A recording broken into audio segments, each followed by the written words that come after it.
Boa noite, meus crias. Hoje o papo é de bola, mas é uma bolinha pequenininha, né? Vamos para as credenciais dessa convidada. Soteropolitana de nascimento, começou a jogar aos 10 anos, medalha de prata no PAN de 75, 48ª do mundo de simples, nona de duplas, teve uma carreira 11 anos no ranking brasileiro. Vamos falar mais coisas, né? Não sossegada, na aposentadoria, foi lá 7 mundiais de simples, 8 mundiais de dupla, 2 de dupla mista, assim. Já jogou badminton, ela não consegue ficar parada. Fundou o Instituto, Patrícia Medrado, já até disse quem é. E para me ajudar hoje, Carlão. Vamos nessa? Hoje é aqueles episódios assim que a gente tem que mudar o nome do programa pra resenha das lendas, né? Porque a gente chama pessoas aqui que não dá pra ser cria, tem que ser lenda aqui, né? E aí, mais uma vez, a gente agradece a sua audiência, pede pra você se inscrever no canal, deixar o seu like, compartilha o episódio também. Você conhece uma pessoa que gosta de tênis, que gosta de pickleball? Olha aí, às vezes você nem sabe o que é pickleball, vai saber o que é hoje. E também compartilha aí e obrigado mais uma vez e vamos pra essa resenha que promete também. Não, Tonicão? Vamos embora. Patrícia Medrado, boa noite. Muito obrigado por ter aceitado o nosso convite. E a gente sempre começa assim, quem é a Patrícia Medrado? Já falei que você é soteropolitana, mas como que surgiu essa sua paixão pelo tênis? Bom, para começar, boa noite, obrigado pelo convite, né? Tá muito legal bater esse papo aqui com vocês. E é isso, né? O tênis começou na praia, ali no frescobol, uma tia minha que morava em Londres, Inglaterra é o berço do tênis. Mas antes do tênis, né, eu sempre fui ligada em esporte, então eu gostava de jogar um futebolzinho, tênis de mesa, pulava meio que o muro dali do clube que ficava vizinho à nossa casa, enfim. Mas aí levei mais a sério o tênis. Comecei com 10, parei porque morava longe, 2 transportes para chegar até o clube, naquela época, Salvador, 7 quadras só de tênis, imagina. 4 no meu clube, 3 no clube rival, e rival mesmo, né? Era a coisa de nem olhar para o clube quando você passava por lá. E daí voltei, me mudei para um pouco mais perto, por acaso, um belo dia resolvi voltar, e aí não parei mais. Aí com 12 anos, de 12 até hoje. Jogando. O corpo sempre em atividade. Vão mudando as raquetes, né? Os espaços, vão mudando as raquetes, mas o jogo segue. Patrícia, uma coisa que eu acho curioso na sua trajetória, até quando a gente vê essa questão de longevidade, porque você cursou educação física e fisioterapia. Quando você fez os cursos na época, você já tinha essa visão de eu preciso entender o funcionamento do meu corpo para performar melhor no esporte? Ou foi, eu tô indo pro esporte, eu vou estudar coisas que têm relação? Não, na verdade é assim, né? Eu fiquei muito dividida ali no início, porque eu comecei a me destacar no tênis, ganhei brasileiro, segundo brasileiro que eu joguei de 13 a 15, já ganhei, aos 17 anos fui campeã brasileira, já fui convocada para o Sul-Americano antes disso, e aos 17 também fui medalha de prata, né? De simples, né? No Pan-Americano, então o tênis estava ali muito na minha vida. E daí chegou o momento, né, da faculdade, só que meu pai era sociólogo, então sempre me puxou para o lado dos estudos, né? Eu tinha então essa tia que me puxava para o esporte e meu pai para os estudos, né? Eu tinha que ser uma boa aluna, né? E na verdade eu queria medicina, né? Eu queria realmente fazer medicina. E aí eu fiquei pensando, mas aí o tênis foi crescendo tanto em mim que eu falei, não, deixa eu ver se eu escolho algo ali na área. E aí a Faculdade Baiana de Medicina lançou nesse ano o curso de fisioterapia e terapia ocupacional. Eu falei, olha aí, fisioterapia, tudo a ver, um ramo da medicina, então você mexe até mesmo com essa coisa do esporte, né, do corpo do atleta. E aí fiz. E aí, mas também fiz educação física, porque depois que eu passei, porque o vestibular era separado, eu até já queria viajar, já tinha uma passagem para jogar um circuito, mas aí a coisa do pai, né? Não, minha filha, fique, faça mais o vestibular, faça companhia à sua irmã. Minha irmã nem estava na mesma sala, né? Ela letra I, eu P, enfim. E aí fiz e passei. Aí eu fiquei naquela dúvida, né? Bom, Resultado, acabei cursando os dois ao mesmo tempo. Ao mesmo tempo? Ao mesmo tempo, durante 3 anos, né? Porque de manhã era a aula prática de educação física, que era na Fonte Nova, né? Aquela arena de futebol. À tarde, a fisioterapia. E à noite, a parte teórica da educação física, né? Então, foram anos, assim, terríveis, né? De muita ansiedade, de muito compromisso, né? Eu até treinei um pouco menos, mas... E eu também precisava estudar muito, a fisioterapia era dificílima ali, a matéria, a disciplina, a anatomia era igual a de medicina, então eu precisava estudar para também não ficar presa ali, né, na prova final, coisa e tal, porque meu pai era super rigoroso nesse sentido. Mas aí deu tudo certo, eu me formei nas 3, mas o que eu queria mesmo era jogar, né? Era jogar e não fiz pensando em mim, fiz como uma profissão, né? Não para me cuidar como atleta, mas como uma profissão mesmo, mas nunca atuei, nem me considero fisioterapeuta, né? Porque são muitos anos, né? Eu me formei em 76, né? Em 76. E aí nunca foi só meio que esse caminho de o pai. Caminho, exato. O pai. E sua mãe? Minha mãe, assim, aquela coisa de mãe, né? O que a filha quiser, ela, sempre ela apoia, né? Então ela foi super... Minha mãe foi atleta também, ela foi atleta de vôlei, foi seleção baiana de vôlei, né? Então ela gostava, ela queria a minha felicidade, né? Meu pai não, já tinha mais um direcionamento, era o estudo e tal, mas também quando eu disse para ele que agora eu queria, que foi quando eu fiz a mudança para São Paulo e tal, quando eu falei para ele que eu queria seguir a carreira, ele também não me trouxe nenhum empecilho, ele falou, é tua vida. Você falou que sua irmã também jogava tênis? Não, ela começou depois, né? Agora também tá meio viciadinha no pickleball. Jogou, foi em alguns torneios universitários, coisa e tal, mas nunca levou a sério, como ela se formou em psicologia também, mas... E o que tem no tênis que você falou? Você praticou, teve a sua vida ali, contato com outros esportes, você falou que o tênis começou a crescer dentro de você. E o que foi esse crescimento de você? O que chamou para essa carreira, para essa profissão? Eu acho que eu gosto pelo desafio, né? Uhum. E eu fui me dando bem. Então, eu acho que o resultado sempre te anima, né? Uhum. Aí eu vi que eu tinha uns picos de crescimento, assim, muito rápidos. Também eu levava muito a sério, né? Eu era, acho que a única pessoa de lá de Salvador, do meu clube, e eu acho que de Salvador que realmente queria, né? Então, pra você ter uma ideia, na época que eu estava na faculdade, eu passava na praia, ali no Baiano, todo dia, era praia, Porto da Barra, né? Eu passava lá, dava tchauzinho para os amigos e ia treinar. Eu treinava do meio-dia a 1, que era um horário que às vezes eu tinha disponível, um sol a pino, e só eu ali, né? Então, eu não vi ninguém tão dedicado quanto eu. Eu não sei de onde veio isso em mim, mas, assim, era meio que mecânica a coisa, né? Eu sabia que eu tinha que fazer aquilo, era um compromisso comigo mesma, né? Uhum. Eu nunca pensei na minha vida, por exemplo, em ser número 1 do mundo, não. Meu sonho, inclusive com relação ao tênis internacional, era de conhecer o mundo, né? Eu queria viajar... E aí a coisa foi evoluindo, mas foi isso, eu gostava de competir, né? Eu acho que a competição, agora eu posso dizer isso, né? O quanto eu gosto, né? Porque essa adrenalina, esse cortisol, esses né? Neurotransmissores, a endorfina, a serotonina, eu acho que tudo isso o esporte desperta em você. Então eu fiquei meio viciada. Tanto você não parou até hoje, né? Eu não parei. Quando eu parei de jogar tênis, realmente eu não quis saber mais do tênis, né? Eu falei, não, chega, tal, porque a verdade é que você para porque você fica muito cansado de fazer a mesma coisa. Todo dia eu treinava 3 horas de manhã, à tarde eu fazia, no final, né, da minha carreira, né? 3 horas de manhã e à tarde eu fazia, voltava, almoçava e à tarde fazia preparação física. E daí, quando eu parei de jogar, eu falei, não, chega, né? Eu quero algo diferente. Então, você vai desbravando outros horizontes, né? Mas aí, depois de um tempo, eu falei, poxa, eu preciso fazer uma atividade física, né? O corpo pede, né? Aí eu descobri o pádel. Eu participei do movimento do pádel, o crescimento aqui no primeiro momento do pádel. Depois ele não deu certo, né? Mas eu ainda joguei, fui até o Mundial, a minha dupla era a melhor do Brasil.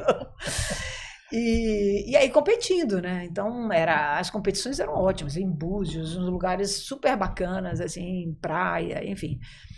E aí, depois disso, eu resolvi jogar badminton. Fui até o badminton, também competi. Então, eu fui experimentando vários esportes. E aí, lá para as tantas, voltei a competir.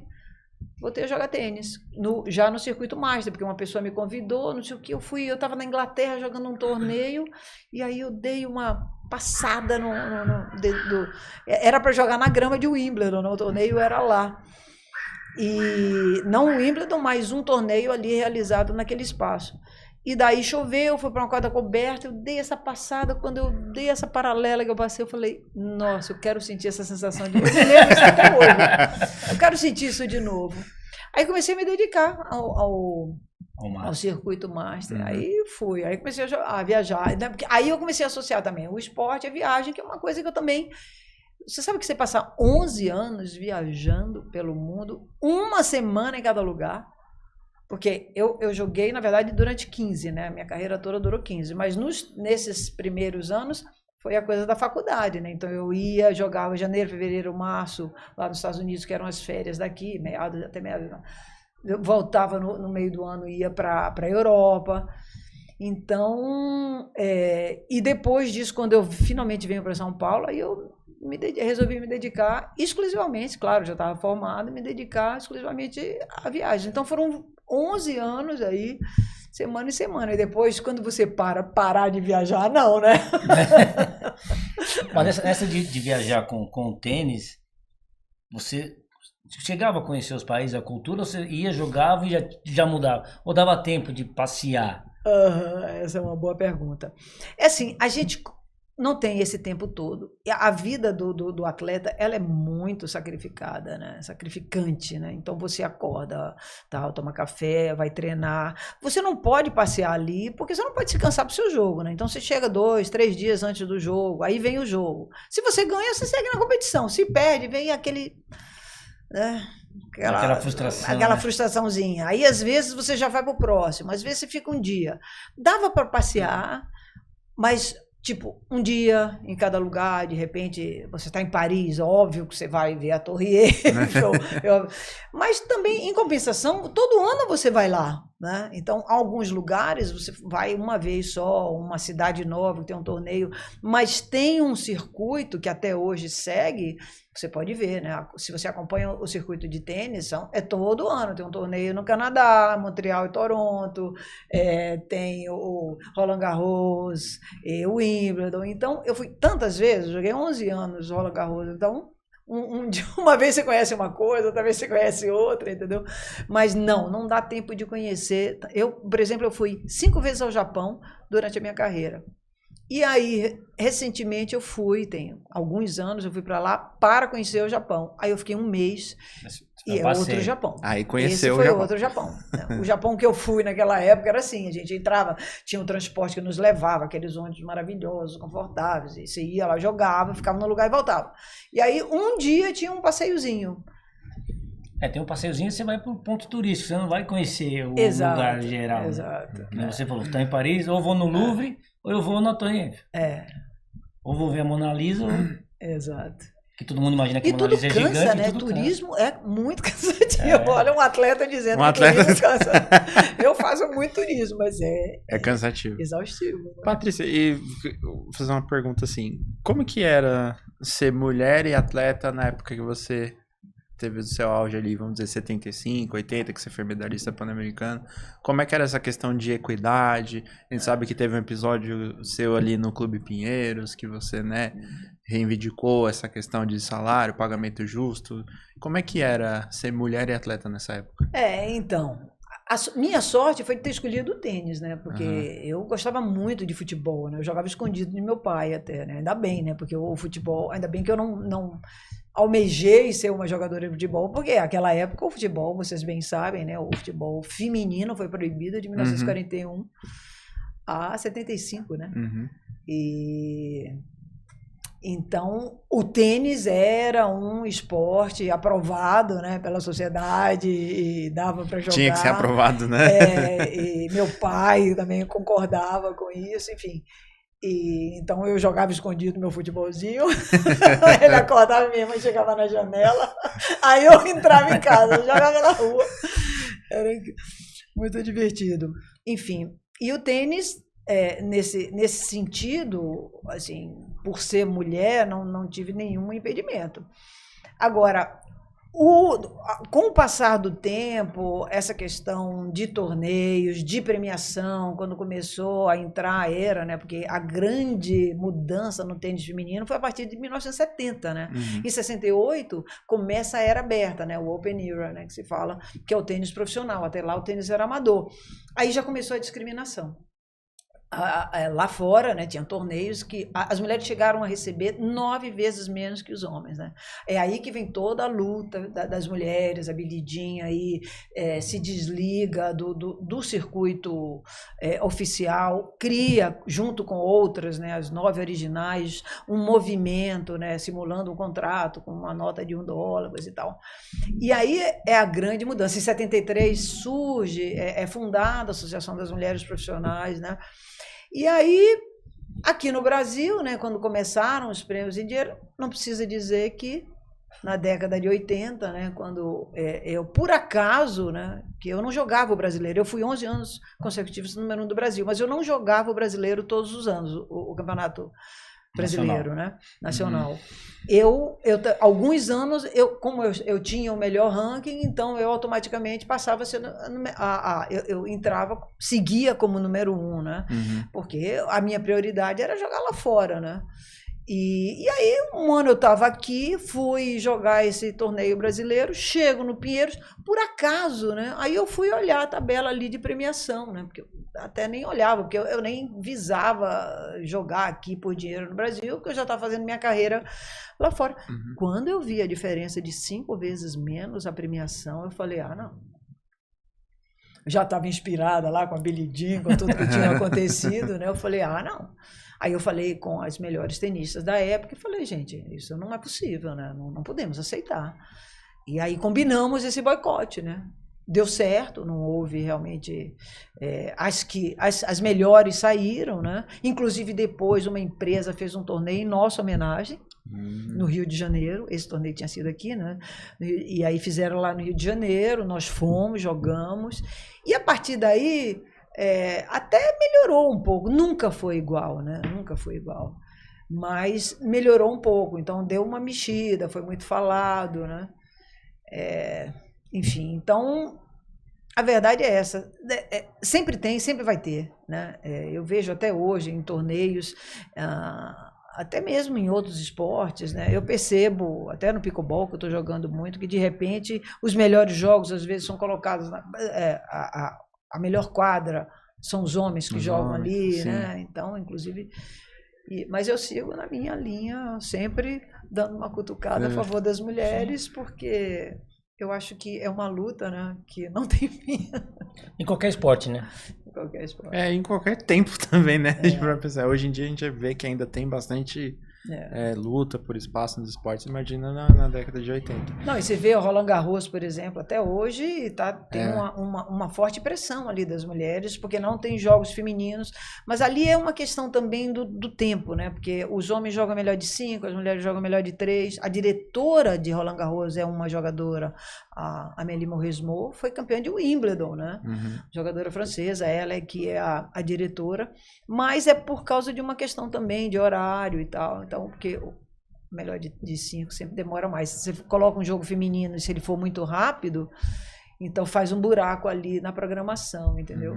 Mas as mulheres hoje em dia, essa é uma grande diferença. Antigamente, tudo isso passava. Hoje em dia, tem sempre uma mulher ali, tem sempre um grupo de mulheres pleiteando por melhoras. Isso é muito importante, isso é um avanço, né? Você falou que você gostava de futebol, né? E todo jogador hoje sonha em jogar com a Champions League. No seu caso, o tênis, que é o Wimbledon é a Champions League do futebol? que é o Wimbledon? Explica pra mim o que é o Wimbledon. O Wimbledon é o torneio mais tradicional, porque o esporte começou lá, quer dizer, o primeiro torneio oficial de grande importância foi lá em 1877.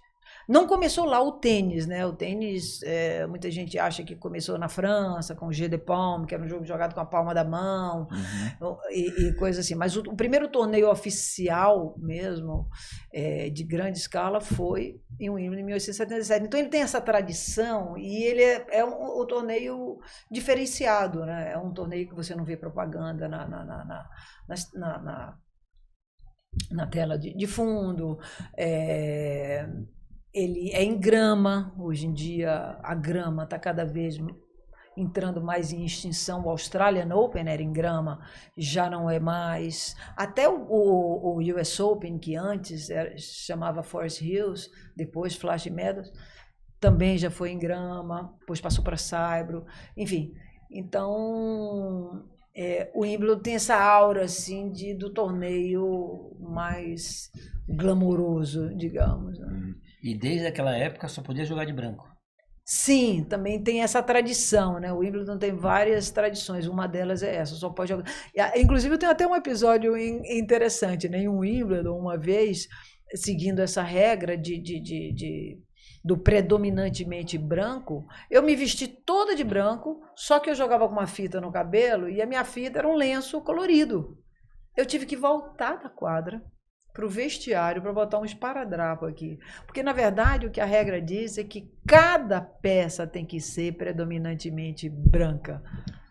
Entendeu? Não é... Porque eu achei que, bom, só isso aqui vermelho, o resto todo branco, tudo bem. Passa. Não, já deu até problema com cor de sola do tênis. Do tênis? Né? Teve um episódio que é da Maria Esther Bueno, que ela tava com cor-de-rosa cor-de-rosa por baixo, uma calcinha cor-de-rosa. Né?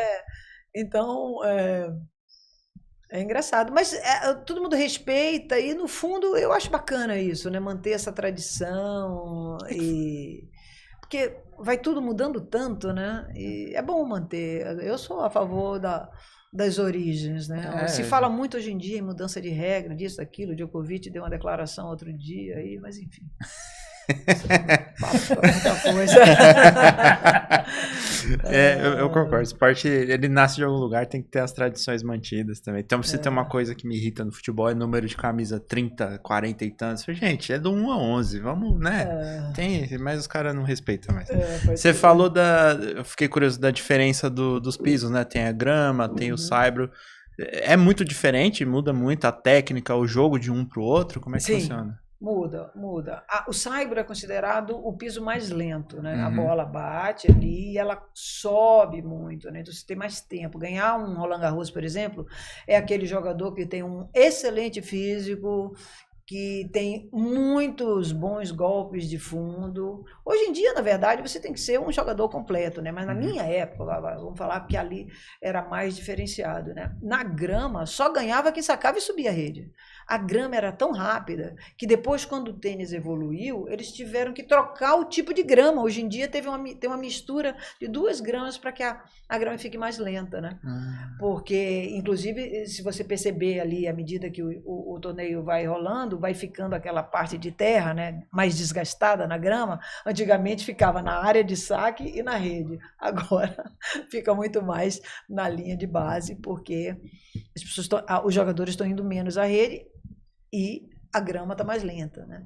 Mas eles fizeram essa mudança porque o jogo ficou muito rápido, era saque e voleio e não tinha troca nenhuma, né? Então isso também tinha perdido a graça, né? Então a grama é considerada a quadra mais rápida, o piso mais rápido. Por quê? Porque a grama ela amortece o kick da bola. Ao amortecer, a bola não quica alto, o jogador tem que estar mais agachado e tem que bater de uma forma diferente. Por exemplo, o top spin, o slice que se usava muito, era muito eficaz, porque daí você entrava na bola, ia para a rede, encurtava o ponto, enfim, todas essas diferenças que dava, antigamente era mais evidente, né? O saibro como o piso mais lento, a grama como mais rápido, e no meio as quadras sintéticas que a gente chama, né? Que é essa tinta acrílica com areia, né? Uhum. Que aí depende muito também de algumas variam mais, são mais lisas, outras mais ásperas. Quanto mais áspero, mais lento, né? Uhum. Mas ela fica ali no meio em termos de velocidade. Você falou que antigamente se percebia mais essa diferença. Por que que antigamente percebia mais? Mudou mais a questão do piso em si ou o atleta hoje em dia que ele é preparado mais para ser atleta? Qual que é a diferença que se enxerga? Vai tudo caminhando, né? A ciência vai evoluindo e aí a gente vai tendo que compensar do outro lado, né? Então a ciência entrou com raquetes mais potentes, mais leves, cabeças maiores. Isso deu muito mais potência aos golpes, né? Muito mais força para o jogador. A fisiologia do exercício, então os jogadores são mais bem preparados fisicamente, né? Então batem também mais forte. E do outro lado, aí o que a gente tem que fazer é mudar as condições. Então, por isso que eu te falei que mudaram a grama de Wimbledon para ficar uma grama mais lenta, né? Porque com a potência que eles têm, né? E com o material, né? A tecnologia, o tênis mudou assim. Já não é mais o mesmo esporte, né? Porque da época da Maria Esther, a forma como ela segurava a raquete para depois a era Guga você passa pelo cabo todo, né? Continental, Eastern, semi-western, western, entendeu? O topspin ficou muito em evidência, né? Antigamente não se batia tanto, era mais reto. O jogo era mais reto. Até a bola era branca, né? E agora é amarela, né? É verdade. Então, é uma coisa natural, normal, né? A evolução do esporte, né? Mas como o tênis, ele é jogado com um implemento, então, se esse implemento melhora, né? Uma raquete de madeira pesa quase 400, entre 400 e 500 gramas, né? 400. Hoje em dia, uma raquete que eu jogo dá 265 gramas. Então, praticamente, né? E também a aerodinâmica, né? A madeira, quando você faz um movimento com uma raquete dessa, aí a indústria pirou, né? Começou a botar chip ali para diminuir, né? a vibração. E hoje em dia você já sabe quantas direções você deu ali, coloca o chip na raquete, bota no computador. Uma loucura, né? Já tem todos esses dados. Na sua época a raquete era de madeira. Madeira, eu comecei com madeira, mas eu peguei essa evolução. Eu joguei com raquete de fibra de vidro. Meu Deus, quando eu olho a raquete hoje em dia, eu não acredito que eu joguei com aquilo. Foi o meu melhor ano foi 82. E eu jogava com essa raquete Kneisel, que é uma marca de esqui austríaca, mas que tinha uma fábrica aqui, então todos os brasileiros jogaram, né? Kimaí, Cássio Mota, Cláudia Monteiro, todo mundo acabou jogando com essa Kneisel, mas se você comparar ela com as fibras de carbono, que são as melhores raquetes hoje em dia, é um outro mundo. Uma outra dimensão. E você ainda assiste? Você acompanha tênis hoje em dia? Super. Sou comentarista, né? Eu fui a primeira comentarista mulher da televisão, né? E ainda sou comentarista, escrevo também, tenho uma coluna de tênis feminino na Tênis Brasil, né, com o UOL, acompanho, adoro assistir, acompanhar os jogos e até ir nos torneios. Agora, recentemente, eu fui à França para jogar um torneio de pickleball, mas foi na época do Qualifying Roland Garros, então eu aproveitei e fui lá 2 dias para reviver um pouco aquele ambiente. E o que você acha da Bia Haddad hoje? É a nossa futura? A Bia, ela está passando por um momento mais difícil agora, ela trocou de técnico até, mas né? a Bia, o que ela fez, assim, ficou para a história, né? Vai ficar marcado na história. Ela, sensacional, a Bia chegou a 10 do mundo, assim, a gente tem que realmente festejar todos os feitos dela, né? Aí depois ela entrou, atualmente ela tem passado por um momento difícil, agora está dando um tempo, né? Mas também está vendo outros aspectos da vida dela, então está noiva, enfim, está curtindo a vida, mas eu acho que ela é uma figura marcante no nosso tênis, uma mulher, né? Então a gente está num bom momento do tênis, na verdade, né? Porque a gente teve, depois do Guga, aí vem a Bia, e aí agora o João Fonseca, e aí já tem o Guto Miguel, a Naná. Então a gente está com a Luísa Stefani, né? Que nas duplas, que é sensacional. Então, acho que o tênis agora deu uma embalada, né? Porque eu me lembro antes do Guga ganhar o primeiro Roland Garros em 97. Eu estava participando de um simpósio de tênis e a gente não sabia mais o que fazer, né? O tênis não estava caidinho, né? Sem expressão. Acho que deu uns 2 meses depois ele vem e ganha Roland Garros. Foi sensacional. Aí deu um boom, né? E aí depois deu outra caída, mas agora está vindo um atleta atrás do outro. Então isso está muito bom. Está um crescimento gigantesco no Brasil, em número de adeptos, torneios também, né? Porque a gente vendo o João Fonseca ganhando, o próprio Lula, quando ganhava, você traz mais crianças para querer fazer o esporte, né? Porque desperta o interesse de todo mundo, né? Sem dúvida, não só as crianças, né? As crianças, obviamente, que são o futuro, né? Com elas vão vir novos jogadores e elas enlouquecem com esses ídolos, né? Impressionante, né? Mas também é bom quando os pais se envolvem com o esporte, porque são os pais que levam as crianças muitas vezes, né? Então acaba que o tênis fica mais amplo, né, mais expandido, né, não só jovens, como também o tênis de participação, né, aquele tênis que é saudável, né, que é uma prática, aliás, os estudos recentes já apontaram que quem joga tênis tem uma sobrevida de quase 10 anos a mais. Nossa, né? amanhã eu tô jogando tênis. 9,7, porque você lida com o cognitivo também, com o físico, com o mental, com o cognitivo, né? Uhum. Então, e com o social, né? Então, o tênis está com tudo. Na pandemia foi um boom, né? de praticantes também por causa disso, né? Porque era um esporte que dava para praticar, né? Tem o a distanciamento, distância, né? E aí muita gente acordou para o esporte, machuca menos, né? Não lesiona tanto. Obviamente que o que lesiona, na verdade, isso eu gosto sempre de falar, sabe? Porque, mas, poxa, esse esporte machuca. Não é o esporte que machuca, é a falta de preparação da pessoa para praticar aquele esporte, né?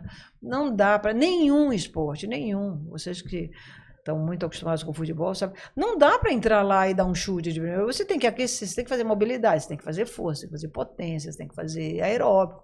É um complexo, conjunto, né? de atributos físicos que você precisa ter para uma boa prática. Então, não só no profissional, como no amador, né? O amador é aquele que não aquece nunca, ele entra, já na terceira bola ele já está batendo com muita força. E aí, meu cotovelo, aí pega naqueles lugares, é o cotovelo, é o ombro, né? E aquelas lesões. Você tocou no assunto, né, que o tênis da longevidade, tá?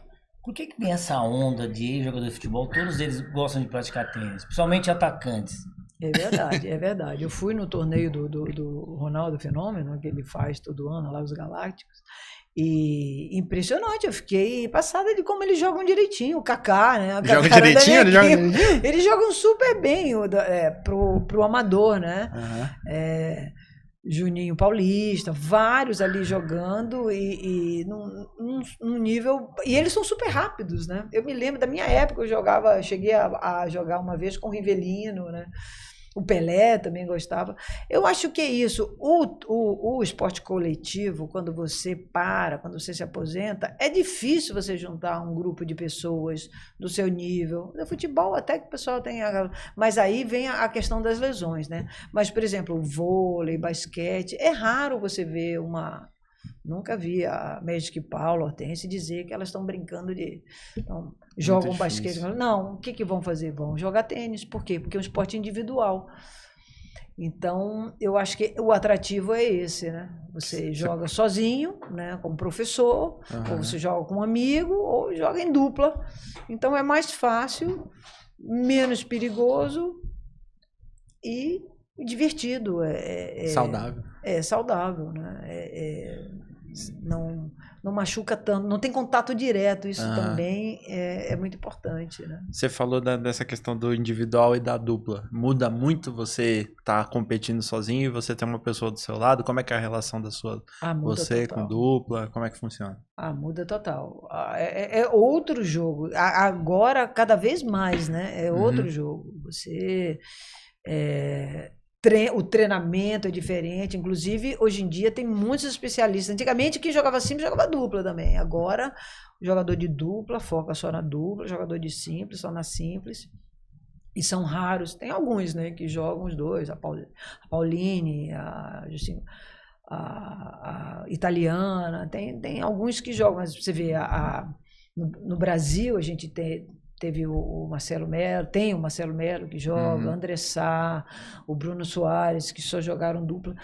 É um jogo onde a comunicação é muito importante, a estratégia é diferente, né? Tem muito a ver com o tempo de reação, você tem que entrar ali na bola, não deixar a bola passar pela rede. Enfim, estratégias diferentes. Você duplou, sua dupla de sucesso foi a Cláudia Monteiro, né? Foi. E como é que era ali a rotina, dia a dia? Era uma relação saudável? Tinha momento que olhava uma pra outra e falava, vai comprometer aqui o jogo, hein? E aí, como é que era? A Cláudia sempre foi uma amiga. Aliás, ela foi uma grande incentivadora. Ela é mais jovem que eu, né? Na ocasião, quando eu vim para cá com 21, ela tinha 4 anos a menos. Né? Então, 17. E ela me acolheu, a família dela me acolheu aqui em São Paulo, então foi uma força, né? Porque sair de Salvador e vir para São Paulo não é fácil, né? Antigamente, mais ainda é difícil, né? Solidão, né? Tudo novo, eu não era tão descolada quanto eu sou hoje, né? Então foi muito importante a presença da Cláudia, que eu já viajava. E por outro lado, os pais também deixavam ela viajar, porque viajava comigo, né? Porque também naquela época a gente não viajava com técnico, né? Era sozinha. Gente com a gente, no início mesmo, eu viajei sozinha. E depois, às vezes eu ia com a Cláudia voltava, eu tinha menos condição financeira, aí eu ficava lá, ela vinha de novo, então a gente era muito amiga. Aí começamos a jogar juntas, e o interessante é que a gente era o oposto na quadra, né? Uma complementava o jogo da outra. Eu sempre fui mais regular e tinha uma boa devolução, e segurava mais o jogo no fundo. E a Cláudia tinha um voleio fantástico, né? Um voleio primoroso. Então a gente se entendia super bem, assim, né? E aí chegamos, né? A gente chegou a 9 do mundo, porque teve um ano que a gente chegou a 4 finais de torneios assim, importantíssimos, seguido, 4 semanas, Então, foi muito bacana. Mas aí depois a gente precisou se separar, porque a Cláudia era jogadora, por causa dessas características de jogo, ela preferia jogar em quadra muito rápida, e eu na quadra mais lenta, né? Então eu gostava da quadra dura dos Estados Unidos, ela gostava de jogar na Austrália, que era grama, um circo de grama, na Inglaterra também. Aí ela jogou com outras pessoas e eu também. Mas deu tempo de fazer bastante sucesso, né? A gente era engraçado, porque é brasileiro, mais solto, a gente tinha um jeitinho de pedalar ali, depois ganhava um ponto, a gente fazia uma onda danada na quadra. Que legal. E falando dessa questão das suas viagens e tudo mais, hoje em dia, quando a gente fala de viagem, né, a gente tem um mundo de tecnologia, de tudo e tudo mais. Teve alguma viagem que você fez antigamente que você passou um perrengue assim, que você falou, meu Deus do céu, você comparando o seu hoje com antigamente, tipo, nossa, hoje tá tudo fácil, antigamente teve aquela situação que o celular teria me salvado. O que você já viveu pelo mundo aí nas suas viagens que é uma boa história? De perrengue, puxa, de perrengue eu me lembro que me roubaram, a gente viajava sozinha, né? Então, assim, e à medida, quando você fica muitos meses, E aí eu, por exemplo, eu tinha um apoio de uma marca francesa, né? Então eu passava lá e eu recebia todo o material do ano todo. Então, à medida que você vai viajando, vai carregando mais coisa, né? Aí o torneio te dá uma camiseta, aí você ganha um troféu, coisa e tal. Eu me lembro que em Copenhague, meu Deus, quando você pensa que são os lugares mais seguros do mundo, né? Eu tinha que carregar a mala, trazer aqui, deixar lá, aí voltar, pegar outra. Enfim, não tem carregador, não é como aqui no Brasil, né? Enfim, e não é que me roubaram uma raquete? Roubaram uma raquete? Falei, mas não acredito, a gente viaja o mundo todo, vem do Brasil para ser roubado em Copenhague. Enfim, e quase fiquei sem raquete para jogar, né? Porque você não viajava também com tantas raquetes, né? Mas é só essas coisas da vida. Mas você só tinha essa raquete, né? Nessa não, ocasião? eu tinha mais uma, mas é ruim você jogar com uma Que susto. raquete só, porque quando quebra a corda, e naquela época se jogava muito com tripa, né? Que chama. Ela vai desfiando, e se quebra, como que você faz? Você tem que entregar o jogo, não tem como. Nossa. Não tem como. E o que você fez? Comprou outra lá? Não prestava dinheiro pra isso, não.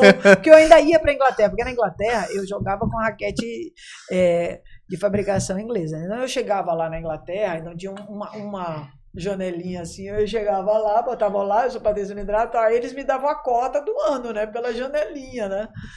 Então, e aí eu tinha que viajar o tempo todo com essas raquetes, né? Eu ganhava mais que isso, mas eu ainda não tinha chegado lá, né? Não tinha chegado lá. Nessa época já tinha esses patrocínios? Você já tinha esses Tinha patrocínio Tá.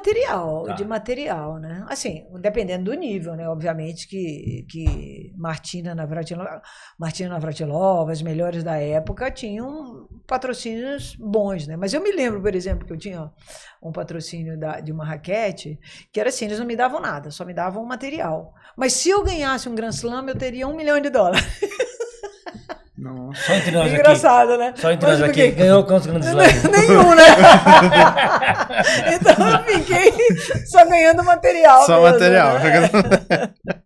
E as irmãs Williams mudaram também esse patamar de patrocínios, né? Elas foram bem...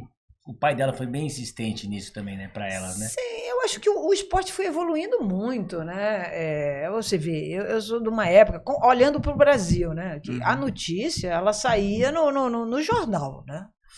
No jornal e na televisão, por exemplo. Eu não tive ídolos, porque eu não escutava, não lia, não via nada de tênis. Não passava uma partida de tênis na televisão, né? Então, a partir do momento que a televisão começou a se expandir, os canais fechados, né? Mas também canais abertos.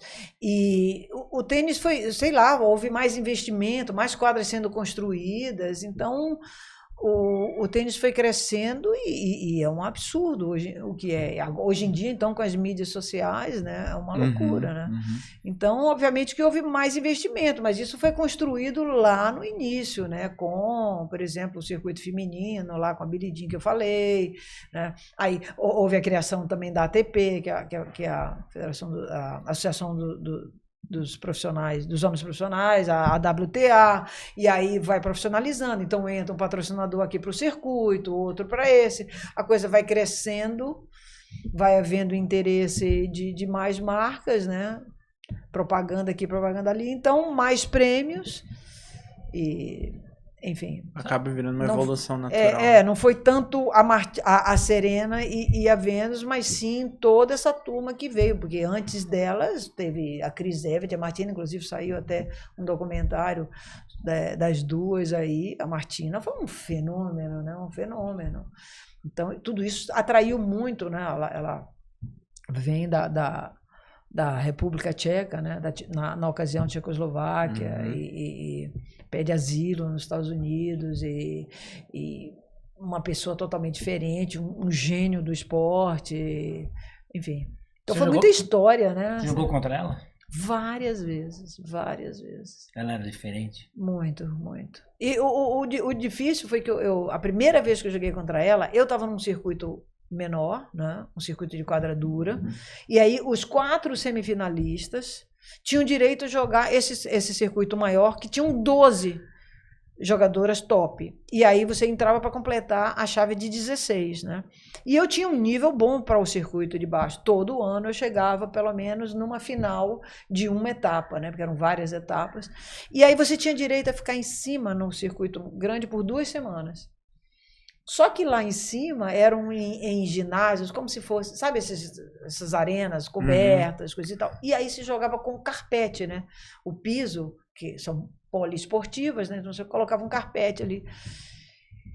Só que eu não tinha chance de treinar, né? Então eu venho de uma quadra dura, vou jogar no carpete contra quem? Contra a Martina Navratilova, na primeira rodada. Né? Logo de cara. Nossa, eu não via a cor da bola, porque a Martina ela era canhota. Ela sacava com muito efeito, muito topspin de canhota, que já é diferente de jogar com destro. No backhand dela, era canhota, o backhand dela era spin, uma bola cortada. E vinha para a rede, então ela não te dava ritmo nenhum, né? Então eu não consegui me adaptar à quadra, não consegui. Aí Nunca eu quebrei, aí um perrengue, eu quebrei. Ela bateu o recorde comigo do jogo mais, essa vez, né? Do jogo mais rápido da carreira dela. Como você foi? Foi, e aí fui para a coletiva de imprensa, ela e eu. Não me perguntaram nada, com exceção de. Foi difícil o jogo. Eu falei, yes. Foi. E foi todo mundo perguntando para ela como é que era, se ela estava ganhando o suficiente, que estava ganhando muito dinheiro. Ela falou, ainda nada para o estilo de vida que eu quero ter. E eu ali com meu copinho de gelo. Respirando. Enfim, mas eu joguei depois, fiz uns jogos melhores com ela, jamais ganhei, né? A Martina. Antigamente tinha uma diferença entre ela e a Chris Evert das outras, que era uma coisa impressionante, só elas ganhavam, né? Uhum. Então, eu joguei com a Chris Evert também na quadra central, de Roland Garros, mas foi um jogo bem melhor, porque a Chris Evert te dava a oportunidade de trocar bola, né? Só que a Martina era mais killer, mais matadora, sabe? Mas você ganhou da Billie Jean, né? Eu ganhei da Billie Jean em duplas em Wimbledon. Esse foi um tremendo resultado. Na simples, eu confesso que também não foi o auge dela. Eu tive 9 match points contra ela em Saibro, no Aberto da Itália. Mas não consegui, porque nos match points era a vantagem, ela sacava alto aqui na minha esquerda, vinha para a rede e ela conseguiu me dominar ali. Mas eu tive 9 match points. Quase ganhei, mas não posso dizer que eu ganhei. Nossa. Mas em Wimbledon a gente ganhou sim. Foi uma surpresa. Foi uma quartas, né? Foi. Chegamos às quartas de finais. Pegou a Steffi Graf também? Depois dela, não, a gente ganhou dela inclusive antes. E depois a gente ainda ganhou mais uma rodada. E aí eu perdi a chance de jogar na quadra central de Wimbledon, porque a gente ia jogar contra a Navratilova e a Panchraeva, que era a melhor dupla da ocasião. Só que, como chove muito em Wimbledon, a programação estava atrasada. Aí eles colocaram a gente numa quadra secundária. Então eu joguei. Faltou essa quadra central. Faltou a central. Steffi Graf você pegou também? Steffi, eu cheguei a ser até sparring dela, bem no início, né? Porque a Steffi, com 13 anos, ela era uma desconhecida. Eu estava jogando esse torneio em Berlim, e daí, quando eu vejo, caio contra ela, não me lembro em que rodada, aí ganho o primeiro set, perco o segundo, e na Europa você não joga com luz artificial, não jogava com luz artificial, né? Então a gente parava o jogo às 8 e pouco, no dia seguinte eu volto e ela me dá 6-0. Eu falei, não acredito, quem é essa menina, né? Ninguém sabia quem era a Steph. Aí ela, nesse torneio, ela já chegou na final. A partir daí a gente ouviu falar muito dela, e nessa fase ali de crescimento, o pai gostava que ela batesse comigo. Então, durante uma época ali, antes dela virar número 1, eu fui meio que sparring e treinei muito com ela, assim, quando a gente se encontrava no torneio, né? Então, e joguei com ela outras vezes também, mas aí ela já me ganhou com mais facilidade. mas você jogando assim com essas grandes tenistas, assim, tinha coisas que você observava no jogo delas e você tentava trazer pro seu jogo? Dá pra fazer esse tipo de coisa no tênis ou não? Cada um tem seu estilo e... Cada um tem seu estilo, mas você sempre aprende, né? Uhum. Perder é a melhor escola da vida, né? Porque você vai avaliar, né? Obviamente que ali não tinha comparação, né? A Martina... a gente tinha aquela rotina de treinamento, você vai treinando, vai tentando melhorar, aí você consegue fazer um retrato do jogo do adversário, né? Então a Chris Evert, por exemplo, ela não ia para o ace, né? Que o ace é o saque indefensável, né? Ela colocava o primeiro saque, mas você tinha o percentual de acerto de primeiro saque dela era gigantesco, né? Então, isso é uma boa lição para quem não tem um saque muito potente, né? Para que tentar ir para o ace? Colocar ali, né? E ela tinha muito controle de bola ali. Ela não ia para o winner, mas dava uma aqui, outra ali, enfim. Então, são jogos diferentes que você vai tentando adaptar, assim, a grosso modo, para o seu jogo, né? Sabe o que eu percebi? Eu fiz uma viagem para Argentina e eu estava passeando pela Argentina. Eu vi que lá na Argentina eles têm quadra embaixo de viaduto. Que eu percebi. Será que o tênis hoje, a gente fala que é um esporte elitizado, mas eu vejo que tem quadras públicas, mas por que essas pessoas não conseguem ter acesso à quadra pública? Quando você vai no Vila Lobos, tem quadra pública, mas dificilmente você vê alguém, não vamos falar periferia que não vai ser, uma pessoa de pouca condição, porque ela fica com vergonha de chegar lá para jogar? Olha, eu vou lhe falar uma coisa, eu não acho que o tênis seja um esporte elitizado. Eu acho que o jogo, aqui no Brasil, ele é praticado pela elite, porque a gente não tem um tênis nas escolas. Porque elitizado é um Fórmula 1 que você precisa para jogar. Uma máquina daquela, né? O tênis você pode jogar em qualquer lugar. Agora, aqui no Brasil, se você não tem na escola, você tem que ser sócio de um clube. Ou você tem que ir para uma academia e alugar uma quadra. Aí elitiza porque isso tem um custo alto. Tem um custo alto. Mas a raquete é cara, mas poxa, quanto custa uma chuteira de futebol? Você tem a raquete barata e tem a raquete cara, tem a chuteira barata e tem a chuteira cara, né? Então eu acho que o tênis é uma vontade política também, né? São as políticas públicas também, né? Por que não se fazer quadras públicas? Porque as quadras públicas que são feitas, elas são muito bem frequentadas. No Vila Lobos estão sempre ocupadas. Não, a gente não vive mais aquela época de uma quadra de tênis, vira um campeão de futebol. Não, onde tem quadra de tênis, joga-se tênis, né? Então o Ibirapuera já teve quadra, depois tiraram, né? Tem no Vila Lobos, tem no Serete, que é um parque público, tem no Ibirapuera, as quadras públicas estão sempre bem frequentadas, só que tem poucas. Então eu vejo muitas vezes construções, né, e ampliações de espaços para o futebol, né? Para o futebol, uma quadra sintética ali, futebol society aqui, ali e tal, porque o futebol é o esporte do Brasil, mas se chegasse alguém com essa determinação, com esse objetivo de popularizar o tênis, construindo quadras, eu tenho certeza que ele não seria considerado um esporte de elite, como não é na Argentina, como não é na França. Na França você vai nos parques públicos e tem ali, na verdade agora tem 2 quadras, né, no Ibirapuera, perdão, eu falei que não tinha, mas agora tem 2 quadras. Mas o que precisa é uma gestão também dessa quadra, né? Então, como é na França, por exemplo. Então, você chega num parque público, tem ali a casinha, você chega lá, reserva, você paga um valor simbólico, que tem que ter, né, de manutenção, um valor público, né? E aí o esporte caminha, entendeu? Então, se você perguntar a um francês, perguntar se o tênis é um esporte de elite, você vai dizer que não. É normal. Né? Foi isso que te motivou a montar o instituto? Para que outras pessoas tivessem acesso ao tênis? O que me motivou foi até uma frustração, né? Porque eu fui técnica de algumas jogadoras durante um período e as meninas não tinham condições, né, de viajar, de se manter. Então era muito difícil a falta de patrocínio, né? Porque o patrocínio não tem retorno nenhum se você joga lá fora, né? O tênis tem aquela limitação também do como você expõe a marca, né? E, enfim, e era uma continuidade do que tinha acontecido na minha época. Na minha época, todo mundo nadou e morreu na praia, né? Eu acho que fui a única que consegui sair um pouco melhor dessa situação. E a geração que veio depois de mim também não conseguiu, né? Aí eu, lá para as tantas, eu falei, poxa, não é por aí. Não adianta lidar com, tentar melhorar o topo da pirâmide se a pirâmide não tem base, né? E daí eu descubro esse programa criado pela Federação Internacional de Tênis, chamado Tênis nas Escolas.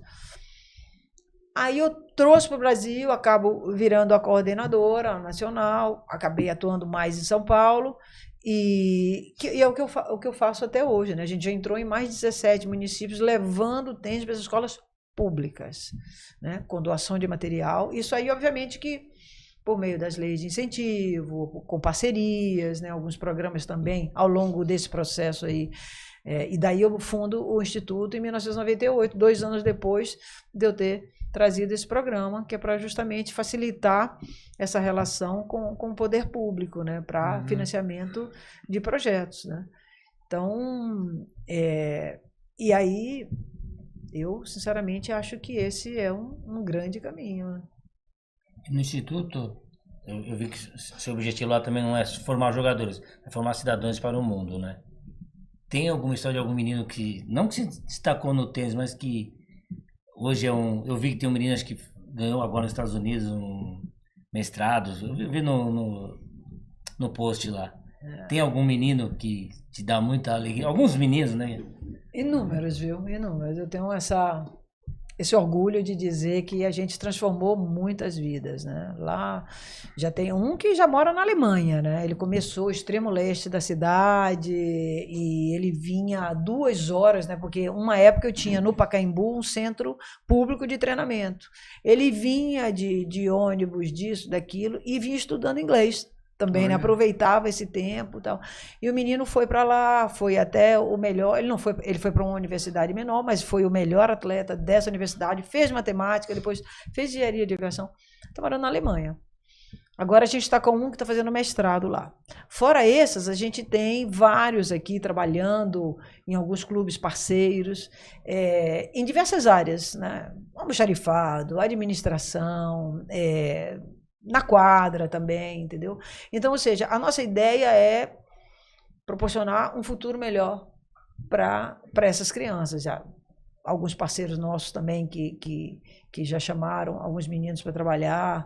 Então, uma empresa americana também que faz uma parceria com a gente, que dá curso, a FAICO, já tem. Aí, depois do curso, já efetivaram alguns meninos. Então, eu tenho essa satisfação de dizer que hoje eu vou em vários lugares e encontro pessoas que já passaram pelo Instituto, né? Como professores, como alunos, né?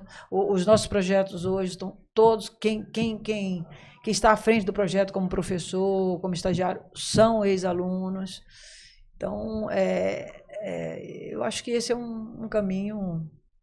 Eu fiquei curioso, bonito, né? Eu olhando lá no site, eu vi que você coloca lá o balanço, tudo.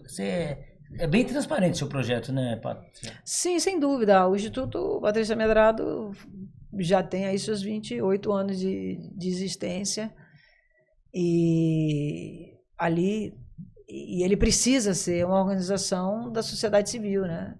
Ele precisa ser transparente, né? Porque a gente está lidando com verba pública, né? Aproveitando as leis de incentivo, as oportunidades que surgem, né? Para a gente devolver para a sociedade, né? E principalmente para as comunidades, para crianças em situação de vulnerabilidade socioeconômica, né? Oportunidades que elas de outra forma não teriam, né? Patrícia. Então a gente precisa de muita transparência. Eu ia perguntar assim, eu vi que você carregou a tocha olímpica, né, Rio 2016, sim. Você está na lista da Forbes, das pessoas com mais de 50 anos, que ainda geram impacto na sociedade e tudo mais, medalhista pan-americana, carreira internacional. Você, quando a gente olha para os ídolos do Brasil, você acha que você está num lugar de reconhecimento justo ou você acha que você não é reconhecida por tudo que você contribuiu, que você fez pelo esporte e você ainda faz? Bom, eu acho que agora a revista Forbes me encheu de orgulho, porque aquilo foi um reconhecimento, isso é nível Brasil, né? Eu estou na lista dos 5 atletas, claro que a Paula e a Hortência estão representando ali uma pessoa, eles fazem esse ranking de 5, né? Então, estou ali ao lado do Flávio Canto, o Goiama, Marcelo Negrão, e então isso foi um reconhecimento. Mas eu venho também de uma época e de um esporte que não era tão falado, né? Então, talvez não, muita gente não saiba, né? Muita gente não tem acompanhado, muita gente que não é do tênis e alguns órgãos da imprensa, né? Então, Isso te talvez, deixa... né? isso de alguma forma te deixa triste ou pra você é tranquilo? Não, eu vou tocando minha vida. De vez em quando aparecem oportunidades e eu sigo sempre querendo ser uma voz. Fora das quadras, eu sigo também fazendo vários outros tipos de trabalho, né? E, enfim, agora estou também ali no grupo, na diretoria do Memorial do Tênis Brasileiro. A gente está tentando resgatar a história com o museu, Hall da Fama, a biblioteca, né? História do tênis. Então, vou fazendo alguns trabalhos ali, e voluntários também, muitos. E paciência, eu acho que tem muita gente que, né, me encontra e se lembra e me parabeniza. Mas eu entendo também que eu venho de épocas em que não se falava muito de tenista, né? E principalmente mulher, né? A verdade é essa, né? Principalmente o tênis feminino não ficou tão em evidência. Eu ainda me beneficiei porque na minha época existia a Copa Santista, né? Que era um circuito internacional que foi realizado no Brasil. Então ele funcionou por 7 anos. O primeiro ano ele foi só nacional, né? E depois ele virou internacional, e eu ganhei 5 vezes esse. Então foi uma época em que todo dia se falava de mim, né? Então era aqueles programas na televisão de café, jornal, isso, aquilo. Então naquela época coisa rolou. Na Bahia também, quando eu voltei do Pan-Americano, eu dei a volta olímpica no estádio da Fonte Nova. Eu e Leguelé, que foi um outro baiano que também foi medalhista. Mas aí o tempo vai passando, né? E aí vão surgindo novas figuras. Então eu estou muito tranquila. Que bom. É porque quando a gente olha, acho que tem muito esse discurso também, né? A gente fala muito que o brasileiro ele é um povo sem ídolos, né? Sem heróis. Mas aí quando eu conheço você, a gente esteve aqui com a Andréa Bueno também da patinação, eu paro e penso, pô, eu acho que não é que a gente não tenha ídolos, não tem heróis. Acho que eles não têm o reconhecimento e a visibilidade necessária, porque, pô, só o Tonico apresentou a sua ficha no começo, é impressionante. Quantas pessoas vão conseguir chegar nesse lugar na carreira, mesmo hoje, com toda tecnologia e acesso? Poucas, eu acho, chegar no lugar que você chegou. Então, eu acho que é legal você ir em lugares assim, fazer trabalho de rede social, estar nesses espaços, porque as pessoas precisam saber que a gente tem uma referência como você, sabe? E que ainda participa, que ajuda na construção da sociedade, de outras histórias. Eu acho que é importante, mas é só um pequeno desabafo aqui, porque eu acho que a gente fica muito nessa, mas a gente tem sim boas pessoas para se espelhar. Não, bacana essas palavras. Eu penso assim, sabe? Eu nem queria ser reconhecida pelo que eu fiz, né? Eu até gosto de saber que eu estou fazendo, que eu sigo fazendo, entendeu? Isso também me reconforta, sabe? Né? Porque aquela coisa de viver só de glórias do passado, num mundo que vive tanto o presente, né? O momento atual, mas o que me alivia é saber que eu sigo fazendo, né? Sigo fazendo. Então essa dinâmica de estar contribuindo e acontecendo, ou na quadra, ou fora dela, enfim. Falando na quadra, agora fala pra gente como é que é o pickleball e qual que é a diferença dele pro tênis e como que funciona. Bom, o pickleball é um esporte que deriva de 3 outros, né? Do badminton. Aliás, se você puxar numa quadra de badminton a rede para baixo, dá a quadra de pickleball, é igualzinha, mesma dimensão. Do tênis de mesa e do tênis, né? Então é uma quadra muito reduzida. Numa quadra de tênis você consegue, se tiver bastante recuo, você faz 4 de pickleball, pra você ter ideia. A bola ela é rígida, né? De plástico, mas é rígida, com vários furos, né? Tem as de 40 e as de 26, e é um jogo, a raquete menor, e é um jogo apaixonante, viciante. que tem as características. Muita gente, né, os tenistas raiz aí acham, jogo bobo, jogo fácil. Não é. Ele tem uma variedade tática muito grande. Tem o voleio, por exemplo. Tem vários tipos de voleio. Tem o voleio, tem o roll, tem o flick, tem o reto, enfim. Então, eu me apaixonei pelo jogo. Eu estava disputando, não é? Porque muita gente, não pode mais jogar tênis, joga pickleball. Não, nem é o caso de muita gente, nem foi o meu. Eu estava jogando, até fui o ano passado, ganhei o Mundial recentemente. O ano passado ainda fui, mas joguei só dupla, porque eu já estava mais envolvido com pickleball. Mas eu adorei essa dinâmica. O torneio dura um dia, sabe? Os jogos são rápidos, mas você joga vários, então você fica exausto, né? Aquele dia que você não almoça, não nada, porque você não pode sair ali do ambiente, entendeu? Então é um jogo muito divertido, contagem meio diferente, que está bombando nos Estados Unidos, o esporte que mais cresce há 4 anos. 8 mil quadras de tênis já foram transformadas em quadras de pickleball. Nos Estados Unidos? Nos Estados Unidos. E ele vem dos Estados Unidos?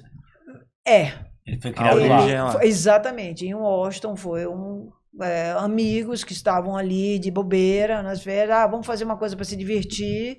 E aí criaram esse esporte. E aí, em 1965.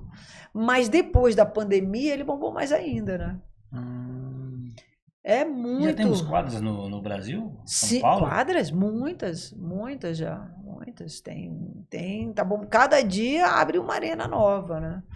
E quadras cobertas, descobertas. Ontem mesmo eu tive na Pompeia, Arena Pompeia, com 5 quadras. Eu jogo na Academia do Mado com mais 3, Pickleball Point. Então tem inúmeras. E no interior também, né? No interior também.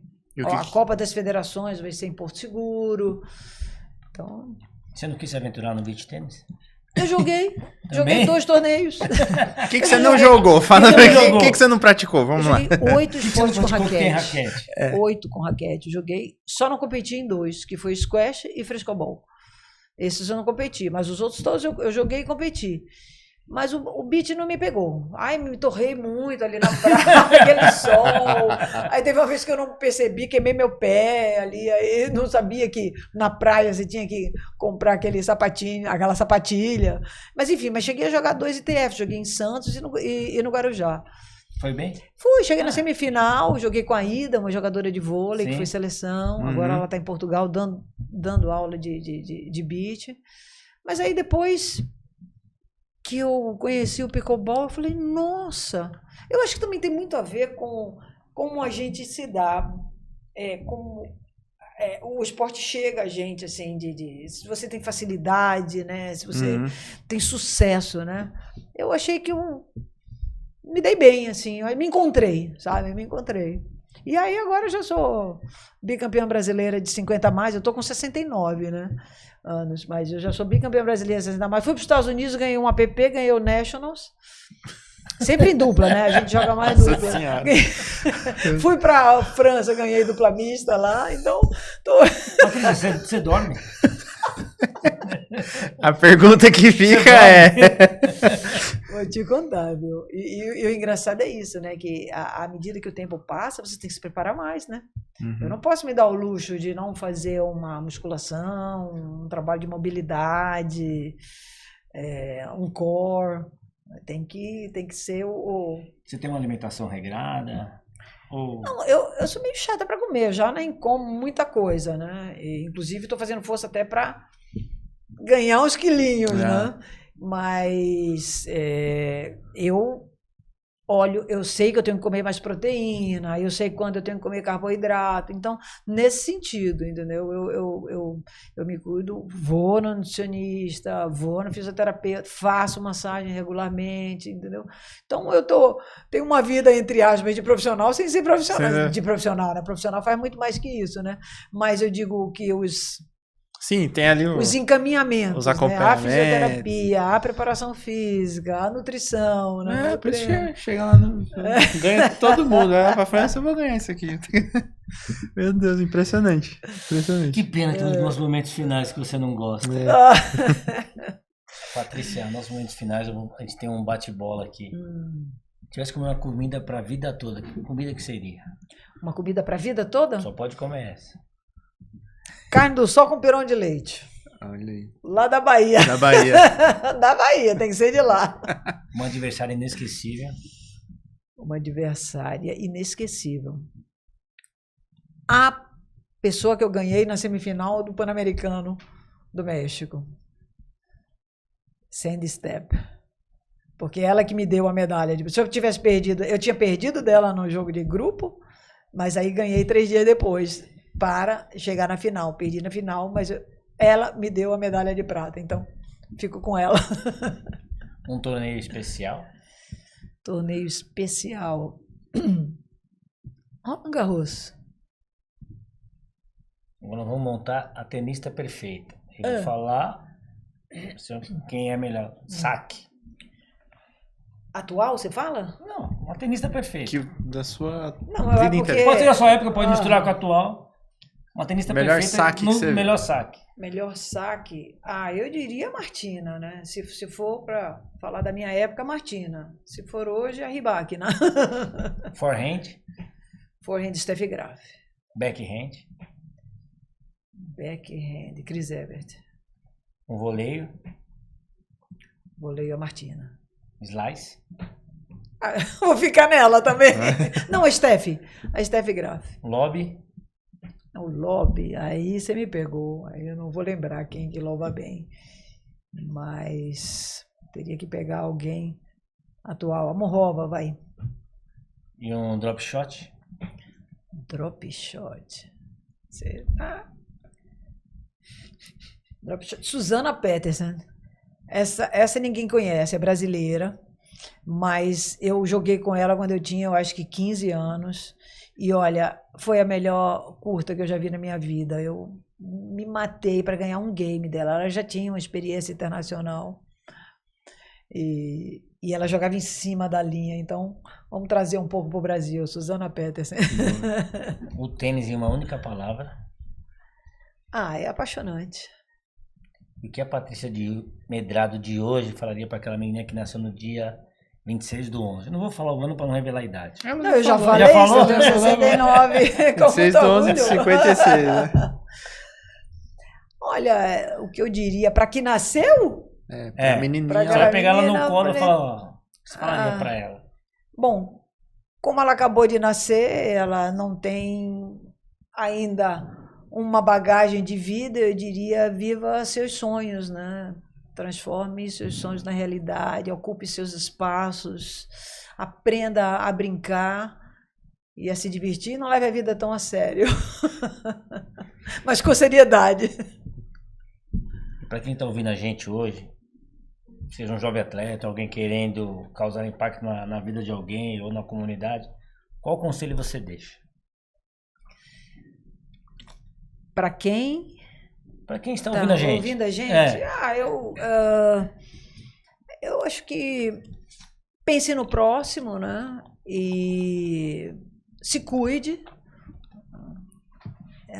Aproveite agora as oportunidades que a ciência trazem para uma vida melhor. Faça o bem, né? Jogue tênis. E pratique esporte, né? Ou pickleball, né? Ficou bom. De preferência, tênis ou pickleball. Patrícia, obrigado. Você deu uma aula pra gente, sim, de vitalidade, de prazer pelo que você faz. O Resenha agradece muito a sua participação aqui com a gente. Muito obrigado e boa noite. Obrigado, Patrícia.